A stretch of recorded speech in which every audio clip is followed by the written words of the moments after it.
Hello, on se retrouve aujourd'hui pour la première des e-news, une vidéo qui reprendra toutes les e-shorts de la semaine pour en parler plus en détail. Je vous rappelle le principe des e-shorts, c'est tout simplement une info techno en une courte vidéo, et vous pouvez toutes les retrouver classées dans une playlist directement sur la chaîne. Le premier sujet dont on va parler, c'est HarmonyOS. Il semblerait que le système d'exploitation de Huawei intéresse d'autres fabricants de smartphones, notamment Xiaomi, Oppo, Vivo ou encore Meizu. Selon un link provenant de Weibo, ces firmes auraient pris contact avec Huawei qui confirme que HarmonyOS est disponible pour tout fabricant qui le souhaite pour implanter son OS en remplacement d'Android.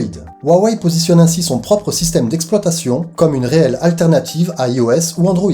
Et celui-ci peut donc se présenter comme une option pour beaucoup, craignant d'éventuelles complications à l'avenir avec le géant Google. Rappelons que Huawei s'est émancipé après s'être fait bannir des États-Unis et toutes les entreprises avec lesquelles ils ont collaboré. Le futur de la marque promet donc d'être très intéressant à suivre. Seconde info, Xiaomi travaillerait sur un système de caméra qui se retourne sous l'écran du smartphone. Un système ingénieux qui permettrait de bénéficier d'un appareil photo égal en performance sur les deux faces de l'appareil, soit devant nous ou en selfie. Pour l'instant, l'entreprise a seulement publié un brevet pour cette nouvelle technologie, mais il est clair que l'idée reste intéressante. Cependant, la complexité du projet est de pouvoir intégrer ce mécanisme à l'intérieur du smartphone, plus précisément sous l'écran de celui-ci. Mais esthétiquement, cela permettrait d'avoir une façade avant plus homogène, sans bulles ou poinçons, ni même en coche. Reste à voir si cette technologie sera aboutie ou abandonnée. Info suivante, l'arrivée de Starlink en France. L'internet par satellite de SpaceX est enfin disponible sur le continent, mais à quel prix? Après avoir déployé une multitude de satellites pour développer son réseau, Starlink a déjà dépassé le demi-million de commandes aux US et est donc disponible dès à présent en France, mais en édition limitée encore. Cependant, pour en profiter, il faudra débourser la modique somme de 99 € mensuellement, avec bien sûr un supplément pour l'équipement fourni. Comptez environ 500 € estimés. Pour rappel, la qualité du réseau, toujours en développement, sera équivalente à celle de la 4G pour le moment, avec un débit qui oscillerait entre 50 et 150 mégabits.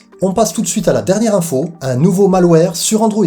Il y a quelques temps déjà, on a eu le virus nommé Flubot, c'est au tour de T-Bot de passer à l'attaque. Ce nouveau malware, particulièrement dangereux, sévit actuellement en Europe. Il infectera une application installée d'une provenance douteuse pour ensuite récupérer les codes de double authentification à usage unique, envoyés par les banques à leurs clients par SMS. Restera plus qu'aux ravisseurs de se connecter à vos comptes et effectuer toutes les opérations qu'ils souhaitent. Par précaution, évitez les téléchargements d'applications en dehors du Google Play Store, ou vérifiez bien la source du lien. Si vous pensez être victime de ce virus ou un autre, je vous conseille de restaurer immédiatement votre appareil au réglage d'usine, sans bien sûr installer la dernière sauvegarde par la suite, car celle-ci pourrait être infectée. Voilà pour cette première e-news, j'espère que ce nouveau format de vidéo vous plaît, ça va s'améliorer encore, on va optimiser tout ça. Mais retenez déjà qu'il y aura une récap comme celle-ci toutes les semaines, le dimanche normalement. Et bien sûr les e-shorts et les autres vidéos que vous pouvez suivre tous les jours. Sur ce, je vous dis à la prochaine pour l'e-news, ou sinon à demain, bye.